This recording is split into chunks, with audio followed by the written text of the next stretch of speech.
একটা ঘটনা শুনুন। মিশরে 4 মুহাদ্দিস ছিল, 4 জনের নাম ছিল মুহাম্মদ। এই 4 জনে সংকল্প করলো যে আমরা আমাদের সিনায় যে ইলম আছে এটা যদি সিনায় লয়ে কবরে যাই তাই তো ইলম কবরে চলে গেল, এটাকে নবীর উম্মতের জন্য একটু জমিনে রাইখা যাই। কেমনে রাখবো? আমরা কিছু ইলম এটা কাগজে লিখে যাই, হাদিসগুলো লিখে যাই। এই যে আলেম ওলামা যারা মাদ্রাসায় পড়ায় এদের দামটা হলো আমার ইলমটা যেন আমার সাথে কবরে না যায়।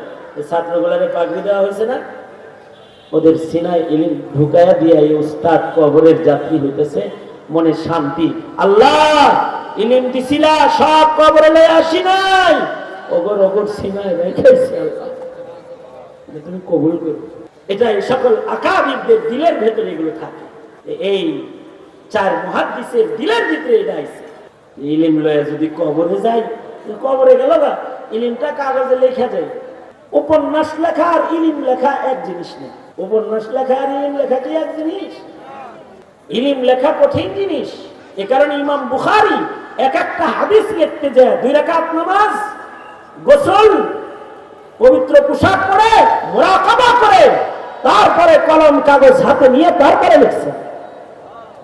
কারণ এটা তো আল্লাহ পাকের নূর, ইলম আল্লাহর নূর।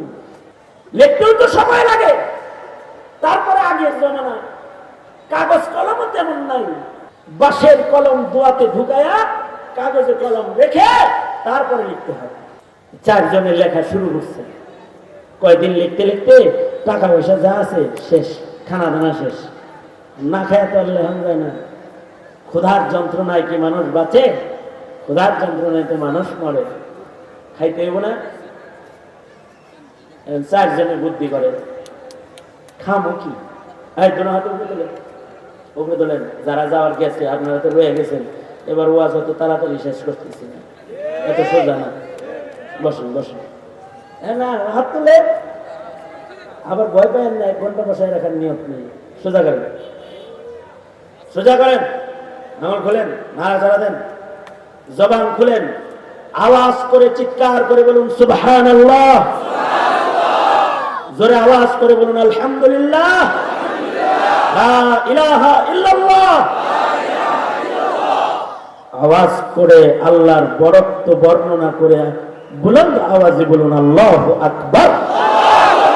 আরো জোরে বলুন আল্লাহু আকবার। এই জন্য আমার সাথে ছিলেন, এদিকে থেকে কথা শুনেন। 4 জনে ভর্তি করতেছে, খানা দানা কিছু নাই, থাকবো কেমনে, লেখবো কেমনে? 4 জনে মিলে বুদ্ধি করলাম যে আমরা ডেলি 3 জনে লিখবো আর 1 জন বাজারে কামলা দিব। কামলা দিলে যে টাকাটা পাবো এটা 4 জনে মিলে খাবো। আবার পরের দিন 3 জন লিখবো, আর 1 জন কামলা দিতে যাবো, তারপরের দিন আর 1 জন যাবো। 3 দিন পর পর 1 জনের কামলা দেওয়ার ডেট আসবে। ওই দিনটা হবে উপার্জনের দিন, আর বাকি 6 দিন হবে আমাদের লেখার দিন। এই পালা বদল করে করে লিখি। সুন্দর পরামর্শ করছে না? হ্যাঁ, কে? এই কারণে মুহতামিম সাহেব যিনি থাকে উনি খুব বেশি 10 দিতে পারেন না। মুহতামিম সাহেব কইছে না যে মোরা তো মাথা চালাতে যায়, আমার মাথা চুল হয়ে গেছে, চুল পাকবো না, বুড়োও পাকবো মিয়া। কি লেগা? কারণ এই 21-22 জন উস্তাদ অথবা 36 জন উস্তাদ, কিতাব বিভাগ সহ 45 জন স্টাফ, একটা দাওরা হাদিস মাদ্রাসা, এদের বেতন সবাই নিশ্চিন্ত মনে পড়াইতেছে। মাসের 1 তারিখ হলে কইব মুহতামিম সাহেব আসসালামু আলাইকুম। ওনারা তো খেদমত করতেছে। বুঝাটা কার গারে? হ্যাঁ, বুঝা কার গারে? এটা সবাই জানে, বুঝা মুহতামিমের গারে। এই কারণে টাকা নিয়ে কারি সাহেবের কাছে দেয় না, মুহতামিমের কাছে দেয়। ঠিক না?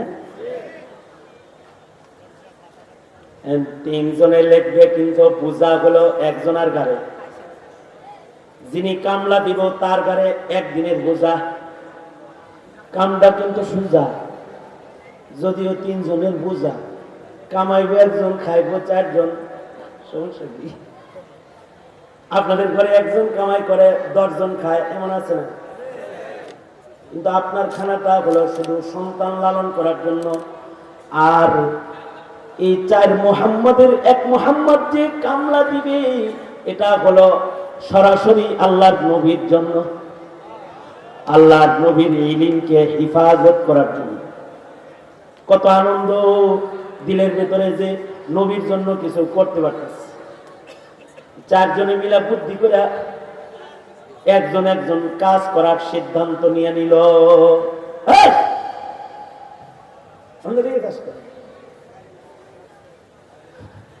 এই 4 জনের যে একজন কাজ করার সিদ্ধান্ত নিয়ে নিছে, কে আগে যাবে মুরাদনগর বাজারে কাজে? মুরাদনগর নামটা নিলাম বুঝাইবেন লেগে। মিশরের বাজারে কে যাবে কাজ করতে? 4 জনের প্রথম জন কে, এটা নির্ধারণ করার জন্য তারা লটারির আয়োজন করল।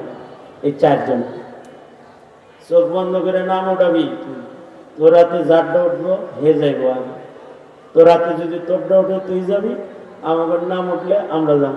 বুজুর্গ মানুষ যেহেতু মোহাম্মদ বিন নাসির, তুমি নামটা উঠাও। 4 জনের নাম, বাবার নাম লিখে কাগজে লেখা লটারি দিছে। 4 জনের নাম মুহাম্মদ। আগের যুগে শত শত মুহাদ্দিস ছিল মুহাম্মদ নামে। উজবেকিস্তানে একটা কবরস্থান আছে যেখানে 1700 মুহাদ্দিসের কবর আছে, সবার নাম মুহাম্মদ এবং সবার 1 লক্ষ করে সনদ সহ হাদিস কমপক্ষে মুখস্থ। সবার কবর এক জায়গায়। এই 4 জন মুহাদ্দিস বড়, 4 জনের নামে লটারি ডালা হয়েছে। আল্লাহর কি কুদরত, যার চোখ বাইন্দা লটারি দিছে না, হ্যাঁ নামই উঠছে, হ্যাঁ নিজের নামই উঠে দেখে যে হ্যাঁ নামই উঠছে। এবার বলে তাহলে আগামীকালকে 3 জনের নাম লেখা লটারি, তারপরের দিন 2 জনের নাম লেখা লটারি হবে। ঠিক আছে, তাহলে আজকে রাত্রে ঘুমায় পড়ো, কালকে সকালবেলায় আমরা 3 জন লেখা আরম্ভ করব। আর মুহাম্মদ বিন নাসির তুমি বাজারে যাইবা, কাজে যাইবা। রাতের বেলায় মুহাম্মদ বিন নাসিরের ঘুম নাই, কারণ মুহাম্মদ বিন নাসির জানে রিজিকের মালিক কে। আরো আস্তে, আরো আস্তে, আরো আস্তে, আস্তে গেলে জোরে, জোরে গেলে আস্তে, আরো জোরে বলেন কে? আল্লাহ। রিজিকের মালিক তো আল্লাহ। আমি যে বাজারে যাবো, গেলেই কি কাজ পাবো? যদি না পাই, বহু দোকানদার মুরাদনগর বাজারে আছে যারা মাছি মারে, হ্যাঁ দোকানে কাস্টমার যায় না, 2-4 জন আছে এরকম। আবার কিছু দোকানদার আছে যার দোকানে ভিড় লাগায় রাখে একজনে, তিনি কে? কাজও তো সবাই নেয় না। কিছু মিস্ত্রি আছে এখন কাজের অভাব নাই, আর কিছু মিস্ত্রি আছে, কিছু ডাক্তার আছে এখন রোগীর অভাব নাই, আর কিছু ডাক্তার আছে খালি বিড়ি খাইবে, রোগী নাই, আছে না? আল্লাহ তাআলা যারা দিয়ে কাজ করাইবেন তারাই না রিজিক দিবেন। উনি চিন্তা করতেছে, যদি কামই না পাই তাহলে তো আমার কারণে 3 জন না খেয়ে থাকবে। আবার কাজ করতে যায় যদি আল্লাহ যদি একটা ভালো কাস্টমার দেয়, ভালো মহাজন যদি আল্লাহ মিলায় দেয়, কাজ করব অল্প কিন্তু তিনি টাকা দিবেন বেশি। রিক্সাওয়ালার কিছু কিছু প্যাসেঞ্জার ওঠায়, এরা 100 টাকার নোট দিয়ে কয় থাক এটা নেগা, তাই না? কাজ করাবে কম কিন্তু মায়না দিবে বেশি। আর আল্লাহ যদি না চায় তাহলে কাজ টাজ করায় কইব যে ঠিক আছে কাজ করছো, তোমার খুব পছন্দ হয়েছে, আগামীকালকে আইসো, টাকা আগামীকালকে দিবনি। যদি এমন কোনো প্যাচে পড়ি তাহলে আমার মুহাদ্দিস নায়েবে নবী বন্ধুরা না খায় থাকবে আমার জন্য। চোখের পানি ফেলে কান্দার লাগছে। আল্লাহ রে বলে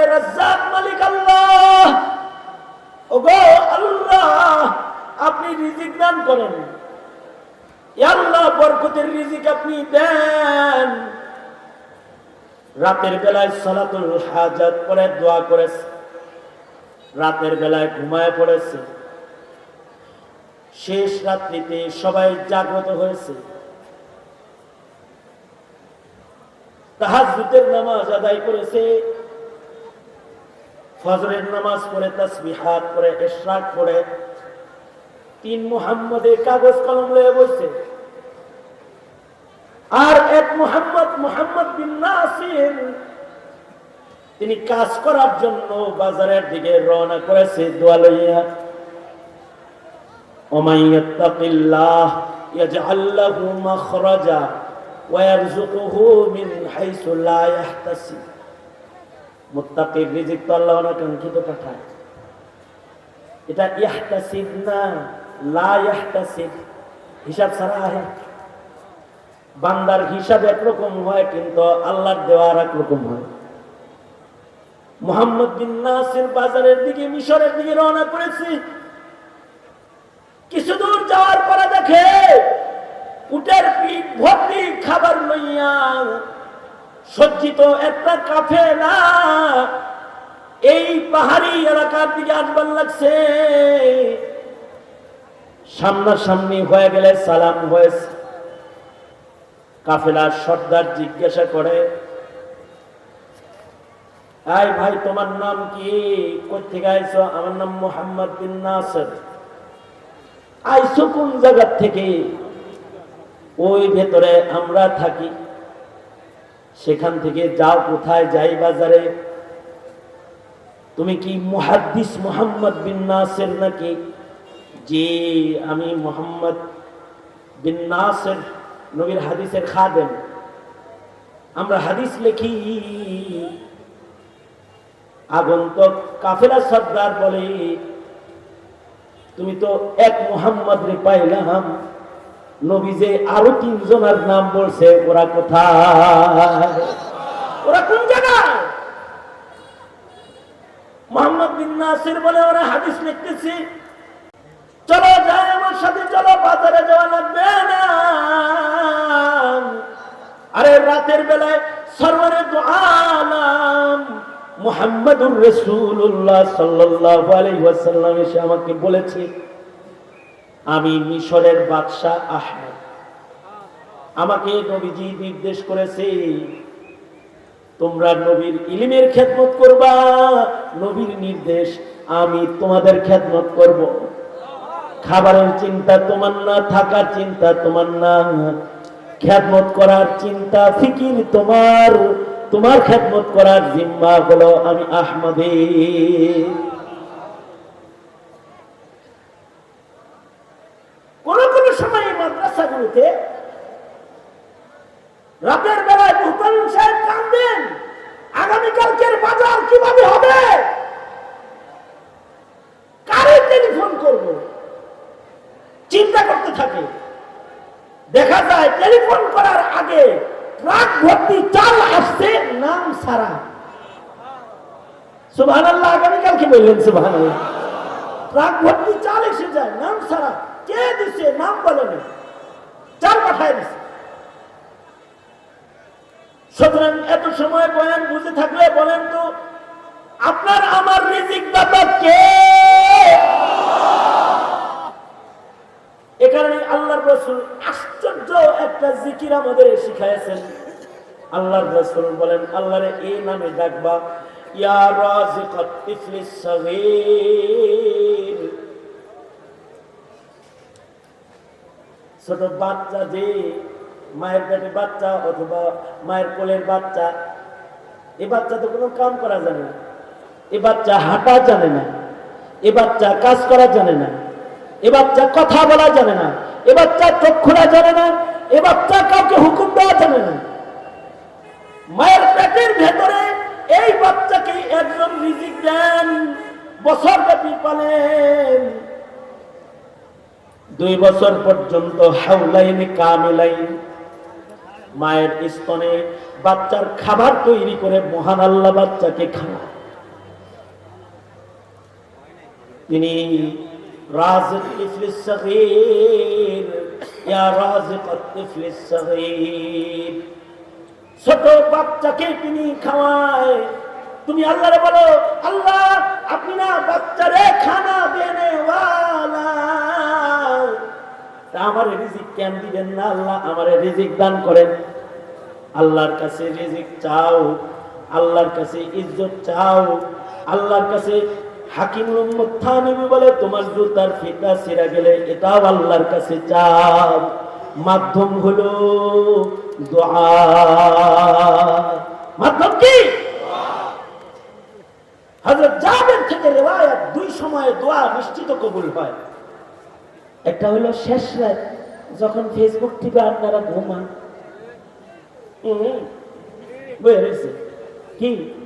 হ্যাঁ, একটা হলো শেষ রাত, যখন ফেসবুক টিপে তুমি কেবল ঘুমান, ওই সময় যারা দোয়া কবুল করানোর, তারা ওই সময় কেবল উঠে কি করার জন্য উঠে? হ্যাঁ, আল্লাহর কাছে চাওয়ার জন্য উঠে। আরেকটা কবুল দোয়ার সময় হলো 5 ওয়াক্ত নামাজ, ফরজ নামাজের পরে দোয়া কবুল হয়।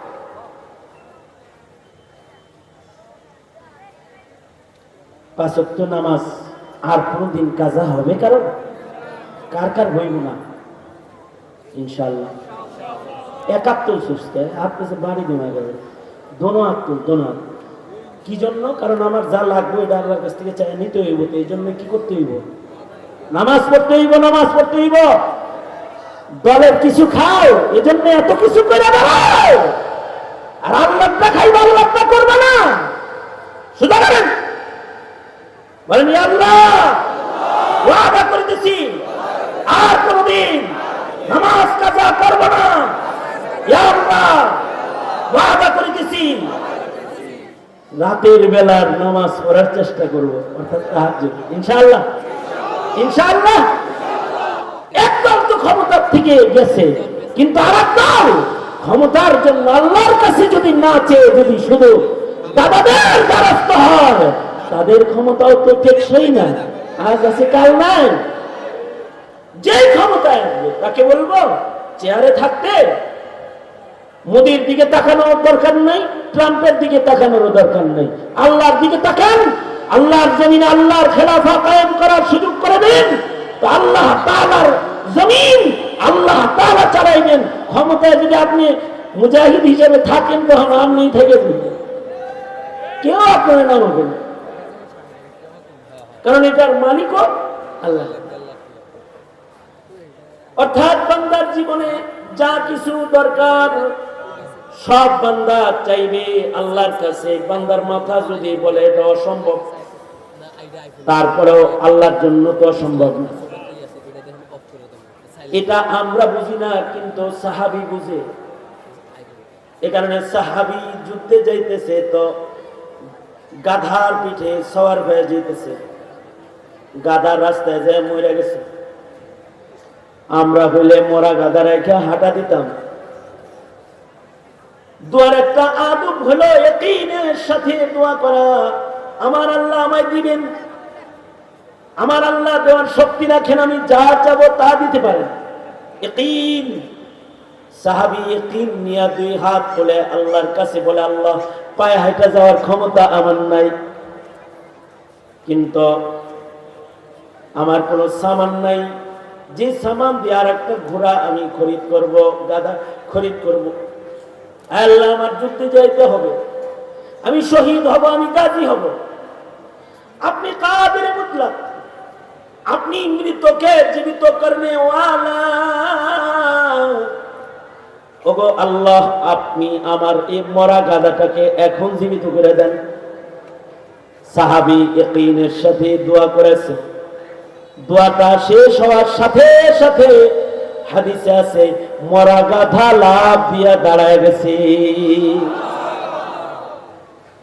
মরা গাধা দাঁড়াইছে, কারণ আল্লাহ তাআলা তো মৃতকে জীবিত করবে বলে। সুতরাং বান্দার যা দরকার সব তো চাইবো আল্লাহর কাছে, বড় ইয়াকিনের সাথে চাইতে হইব। এই যে হাত তুলবেন এখন, খুব ইয়াকিনের সাথে তুলবেন। আল্লাহ দেন দেন দেন। আল্লাহ যদি দেয় দেখবেন অনাকাঙ্ক্ষিত বরকত পায় গেছেন। বান্দার সকল আশা পূরণ করেন ওয়ালা আল্লাহ তাআলা। সুতরাং বান্দা আল্লাহর কাছে দোয়ার মাধ্যমে সবসময় চাবে, এটা আল্লাহ পাকের পছন্দ। এই কারণে এই কবরে যায় দোয়া করা, চাওয়া, কবরের কাছে চাওয়া জায়েজ না। এই কারণে মানুষের কাছে চাওয়া জায়েজ না। সব যত হাজত আছে সব চাইবে বান্দা আল্লাহ পাকের কাছে। এখন এই লম্বা সময় নসিহতের আমল হয়েছে, এখন দোয়াটাই বাকি। দোয়ার পূর্বে দোয়াটা আদবের সাথে করা, এজন্যে দোয়ার কিছু আদব আছে। এই আদব সহ দোয়া না করলে দোয়া কবুল হয় না। আর দোয়ার সকল আদাবগুলো একত্রিত করে কেউ যদি দোয়া করে তো আল্লাহ তাআলা দোয়ার মাধ্যমে অসম্ভবকে সম্ভব করে দেয়।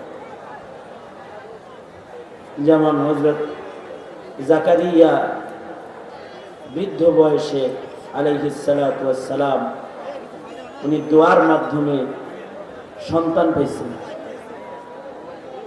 এই দোয়াটা আদবের দোয়া ছিল, বড় আদবের সাথে দোয়া করছেন, যে দোয়ার কারণে যৌবনবিহীন বন্ধা বিবির পেটে আল্লাহ বাচ্চা দান করছেন। বিবি কিন্তু বন্ধা, কিন্তু তাকে বাচ্চা দিচ্ছেন আল্লাহ। কারণ বাচ্চা দেনেওয়ালা কে? আপনার আওয়াজ করে বলেন, বাচ্চা দেনেওয়ালা কে? আল্লাহ। বাচ্চা দেনেওয়ালা আল্লাহ, আল্লাহর কাছে চাইছে, আল্লাহ তাআলা বাচ্চা দিয়ে দিচ্ছেন। হযরত আইয়ুব আলাইহিস সালাতু ওয়াস সালাম এমন অসুস্থ হয়েছেন যে ওনার মুখে পর্যন্ত মুখ অচল হয়ে গেছে। কোন কোন তাফসীরে লেখে পোড়া গায়ে ঘা আসতে আসতে অচল, মুখও জিহ্বায় ঘা উঠছে, জিহ্বাও অচল হয়ে যেতেছে। এই সময়ে যখন কেউ ছিল না, তখন হযরত আইয়ুব দোয়া করছে। দোয়ার বরকতে আল্লাহ তাআলা আইয়ুব আলাইহিস সালামকে সুস্থতা দান করছে। হযরত ইউনূস আলাইহিস সালাতু ওয়াস সালাম মাছের পেটে ছিলেন, মাছের পেট থেকে দোয়া করছেন, দোয়ার মাধ্যমে মাছের পেট থেকে বের হয়েছে। আপনারা অনেকে মনে মনে ভাবতে পারেন বৈষম্য বিরোধী ছাত্র আন্দোলনের রক্তের বিনিময়েই বুঝি শুধু এই দেশ স্বাধীন হয়েছে। না, তা না। ওটা তো মুসলমানদের দোয়ার কারণে আল্লাহ আবাবিল হিসেবে পাঠাইছে। আলেম ওলামারা যে জেলখানায় দোয়া করছে, আর নামাজিরা যে সেজদারত দোয়া করছে, আল্লাহ যে জালেম আলেমদের উপর অত্যাচার করে তাকে হটাও, দোয়ার কারণে আল্লাহ হটাই দিচ্ছে। কারণ আল্লাহ তাআলা তো সবকিছু করে নেওয়া, বান্দা অক্ষম, এই কারণে বান্দার দোয়া করা লাগে। হাসিনাও অক্ষম, হাসিনা যদি সক্ষম হইতো তাহলে যা রান্না করছে ওগুলো খাইয়া যেতে পারত। সে যদি সক্ষম হইতো তাহলে গণভবনে বসে থাকতে পারত। সে অক্ষম। সক্ষম কে? আওয়াজ করে বলেন, সক্ষম কে? আরো জোরে করে বলেন, সক্ষম কে? আল্লাহ খুশি হইব। সক্ষম তো আল্লাহ, সব অক্ষম। ট্রাম্পের দিকে চায় থাকে লাভ নাই দিদি, কারণ ট্রাম্প অক্ষম। জোরে বলেন, সক্ষম না অক্ষম? হ্যাঁ, অক্ষম। মোদি দাদুর কাছে আছে লাভ নাই, আল্লাহর কোলে থাকলে লাভ। মোদি দাদু অক্ষম, সক্ষম কে? জোরে বলেন, আরো জোরে আওয়াজ করে বলেন, সক্ষম কে? আল্লাহ। আমি মাঝে মাঝে কল্পনা করি, হাসিনা যদি হুজুরদেরকে ধইরা জেলে বইরা মানুষরে ফাঁসি দিয়া গুলি করে রাজপথে মানুষ মাইরা যে তার সক্ষমতা দেখাইছে, যে আমার শক্তি দেখ তোরা কি, শাপলা চত্বর লাল করে নিজের শক্তি দেখাইছে, গুলি করতে ভয় করি না, মানুষ মারতে ভয় করি না, শক্তি আছে আমার, শক্তি দেখাইছে। এইটা দেখায় যদি কোন রকম গণভবনে একটু বসে থাকতো,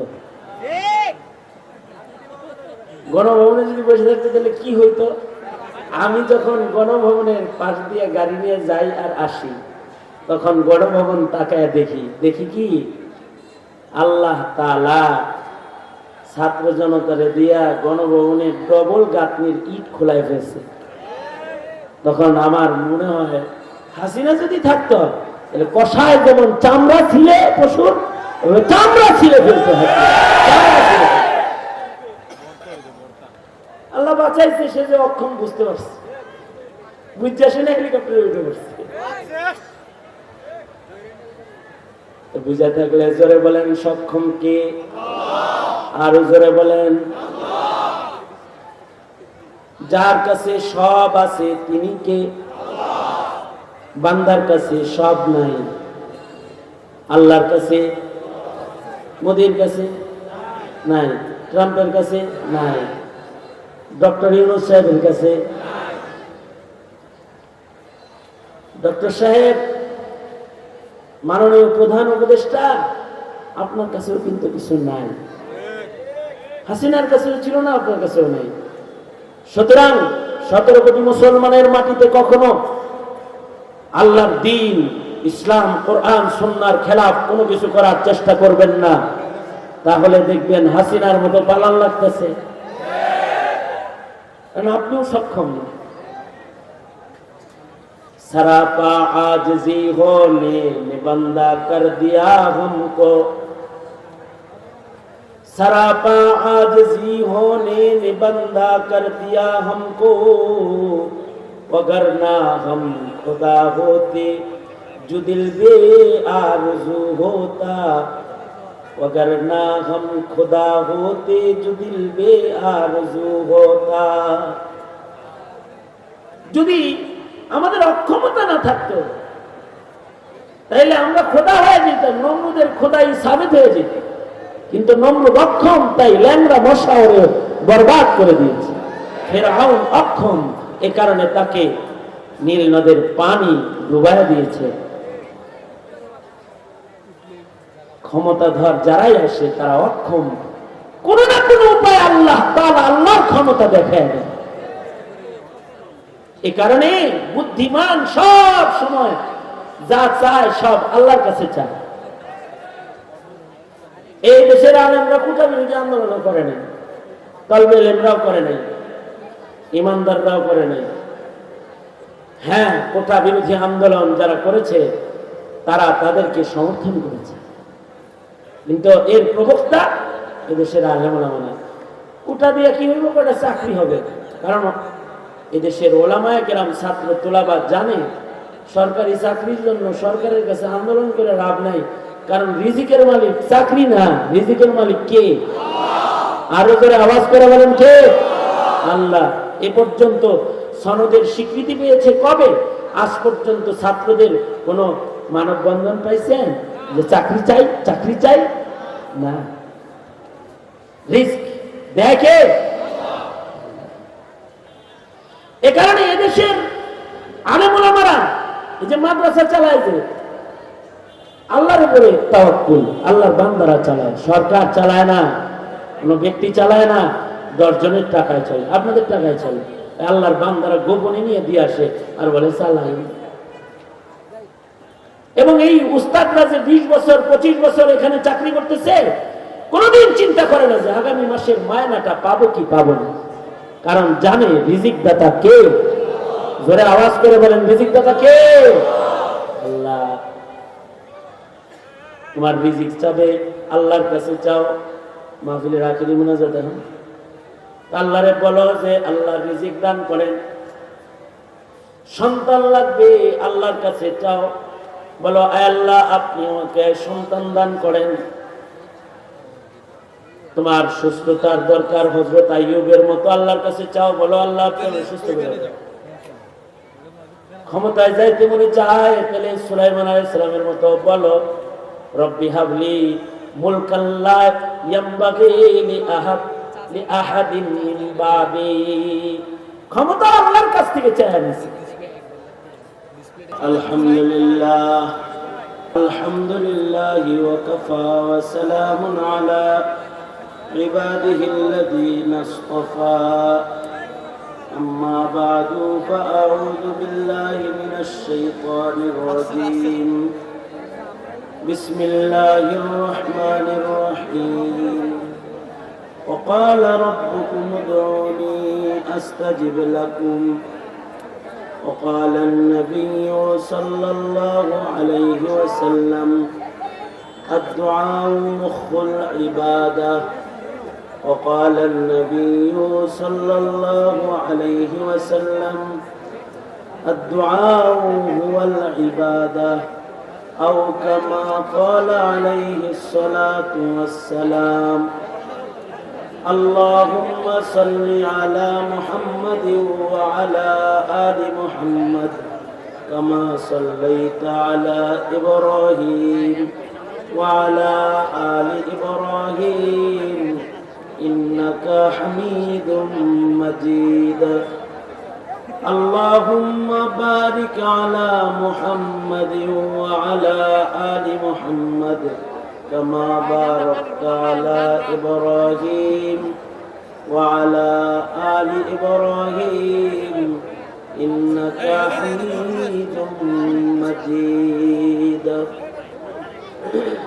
মুরাদনগর জামিয়ার বার্ষিক দস্তারবন্দি সম্মেলনের মুহতারাম সভাপতি, উপস্থিত ওলামায়ে কেরাম, সম্মুখমানে সমবেত দিন প্রিয়, ইসলাম প্রিয়, দিনদার ইমানদার মুমিন মুসলমান ভাইরা, আল্লাহর দরবারে শুকর। আল্লাহ তাআলা মাহফিলের একেবারে শেষ প্রান্ত পর্যন্ত পৌঁছার তৌফিক দান করেছেন। নসিহত শেষ, এখন দোয়ার মাধ্যমে সবাই বিদায়ের পালা। দোয়া একটা গুরুত্বপূর্ণ ইবাদত। আল্লাহর রাসূল বলেছেন দোয়া একটা ইবাদত, মুস্তাকিল ইবাদত। দোয়া হুয়াল ইবাদত। দোয়া মানুষ আল্লাহর কাছে করে, কারণ বান্দার সম্পর্ক তো আল্লাহর সাথে। বান্দার সবচেয়ে কাছে আল্লাহ তাআলা। আলহামদুলিল্লাহি রাব্বিল আলামিন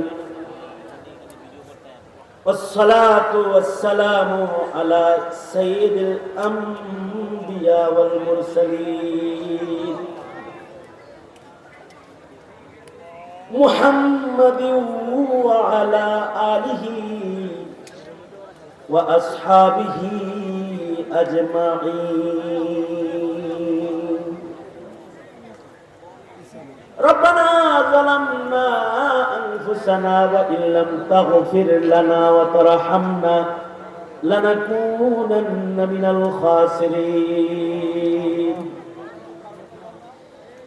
ফেলিয়ে না দিও মাওলা,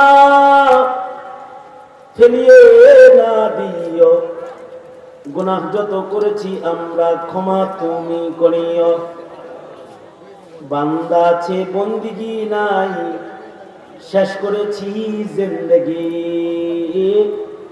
আখিরাতের বিচার দিনে এ পাপীদের উপায় কি? রহমান রহিম নামে নিয়েছি আল্লাহ তোমায় মানিয়া, কেমন করে আমাদের তুমি জাহান্নামে ফেলিবা? মাফ করে দাও আল্লাহ, মাফ করে দাও আল্লাহ, মাফ করে দাও আল্লাহ, মাফ করে দাও। গুনাহ যত করেছি আমরা ক্ষমা তুমি দাও। রব্বুল আলামিন 7 বছরের পুরানো প্রতিষ্ঠান মুরাদনগর জামিয়ার ঐতিহ্যবাহী সম্মেলনের আখেরি মোনাজাত। রব্বুল আলামিন ভিক্ষুকের মতো দুইটা হাত তোমার আদালতে কিবরিয়াতে বাড়ায় ধরেছে। জিন্দেগীর সব গুনার জন্য তোমার কাছে অনুতপ্ত হৃদয় দিয়ে মাপ চাই। ওরে মালিক, মেহেরবানি করে আমাদের জিন্দেগীর সব গুনাহ তুমি মাফ করে দাও আল্লাহ।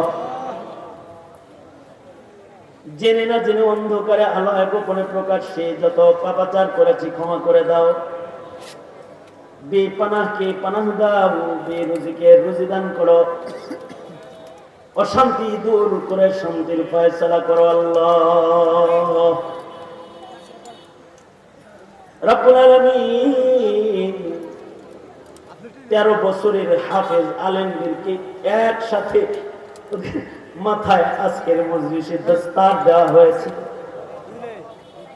রব্বুল আলামিন আল্লাহ, মুতাওয়াল্লি সাহেব মজলুম হালতে দূরে রয়েছে আল্লাহ, যাদের মাথায় পাগড়ি দেওয়া হয়েছে কাছে থেকে যদি মুতাওয়াল্লি সাহেব আজকে দেখতেন দিল জুড়ায় যেত। রব্বুল আলামিন এই ছেলেগুলাকে আকাবিরদের খালা পূরণ করার জন্য তুমি কবুল করে নাও আল্লাহ রব্বুল আলামিন। তোমার রাসূল বলেছে তুমি চাইলে নাকি ফেরত দাও না, এটা তোমার শান। বান্দা যদি চায় তুমি দাও, দেওয়া তোমার শান, চাও বান্দার শান। মাওলা রে, কেমনে চাওয়া লাগবো তাও জানি না, কিভাবে চাইলে যে তুমি দিয়ে দিবা নগদ তাও জানা নেই। কিন্তু আকাবেরদের বর্ণনায় আল্লাহ অনুতপ্ত দিল লয়ে দুইটা হাত ভিক্ষুকের মতো তোমার কাছে ভিক্ষুকের পেয়ালা বানায় বাড়ায় ধরেছে আল্লাহ। রব্বুল আলামিন মেহেরবানি করে আজকের দোয়া তুমি কবুল আর মঞ্জুর করে নাও আল্লাহ। যত বয়োবৃদ্ধ বাবারা আছে তাদের হযরত আবু বকরের মতন বানায় দাও। যুবকগুলার জওয়ানি তোমার কাছে আমানত দিলাম আল্লাহ। যৌবনের গুনাহ থেকে ওদের তুমি রক্ষা করো রব্বুল আলামিন। পর্দার মা মন্দিরে হযরত ফাতেমা হযরত খাদিজাতুল কুবরা বানায় দাও রব্বুল আলামিন। জিন্দেগি এমন কোন মুনাজাত বাদ দেই নাই যেই মুনাজাতে মা বাবার কথা বলি নাই আল্লাহ। আমার আব্বা জান রাহমাতুল্লাহ আলাইহি কবরের বাসিন্দা, রব্বে করিম আমার আব্বাকে আপনি মাফ করে। আমার মতন যারা বাপ হারা রয়েছে, নিজের হাতে যারা নিজের বাবাকে কাফন পরাইছে, নিজের হাতে যারা নিজের বাবার লাশ কবরে নামাইছে রব্বুল আলামিন। আল্লাহ, অনেকে আছে মায়ের লাশ কবরে নামাইছে, অনেকে আছে মা বাবা দুজন হারায় ফেলেছে, দুয়ার ভান্ডার গুলারে কবরে নামায় ফেলেছে রব্বুল আলামিন। যাদের পিতা মাতা কবরের জগতের বাসিন্দা হয়ে গেছে, এই মকবুল মঞ্জুর জামিয়ার সম্মেলন থেকে তোমার কাছে দরখাস্ত আল্লাহ গো, আব্বা আম্মার কবরে আযাব দিও না আল্লাহ।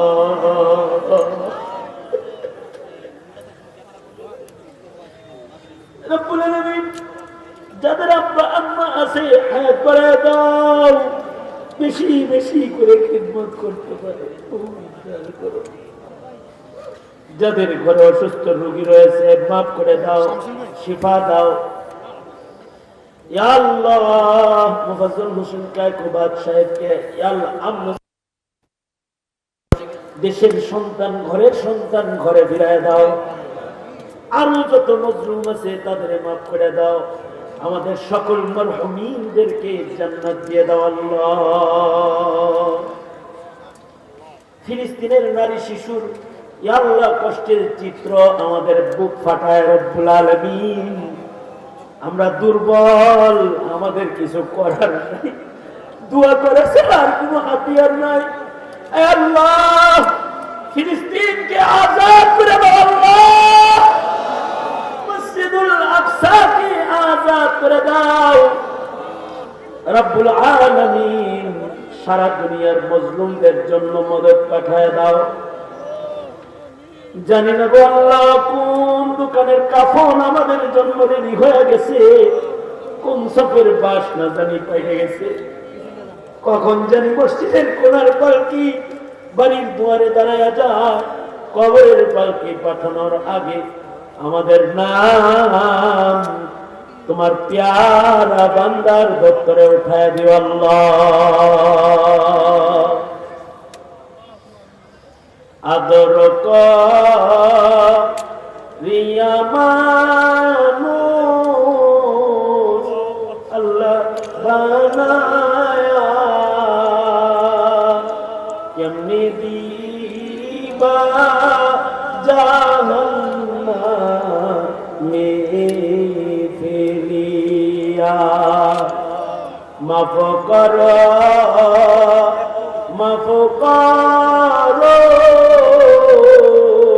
আল্লাহ বান্দারে, তুমি যদি মাফ না করো যাব কার কাছে। ইয়া আল্লাহ জিন্দেগির সব গুনাহ মাফ করে দাও। ইয়া আল্লাহ বরকতওয়ালা জিন্দেগি দাও। আখিরি দরখাস্ত, আমাদের নসলের ভেতরে কোনো বদকার পাঠাইবা না আল্লাহ। রব্বানা হাব লানা মিন আজওয়াজিনা ওয়া যুররিয়াতিনা قرة أعين وجعلنا للمتقين إماما. اللهم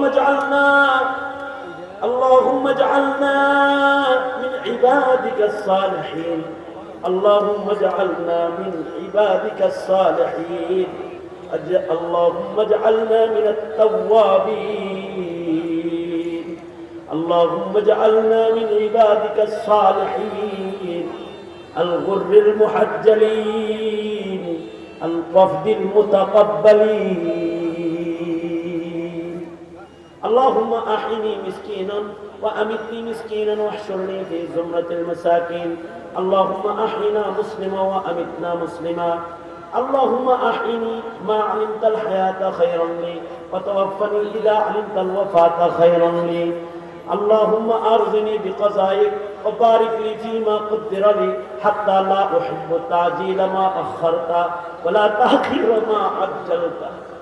اللهم إنا نسألك الرضا بالقدر والفوز في القضاء ونزل الشهداء وعيش السعداء ومرافقة الأنبياء والنصر على الأعداء. سبحان ربك رب العزة عما يصفون وسلام على المرسلين والحمد لله رب العالمين.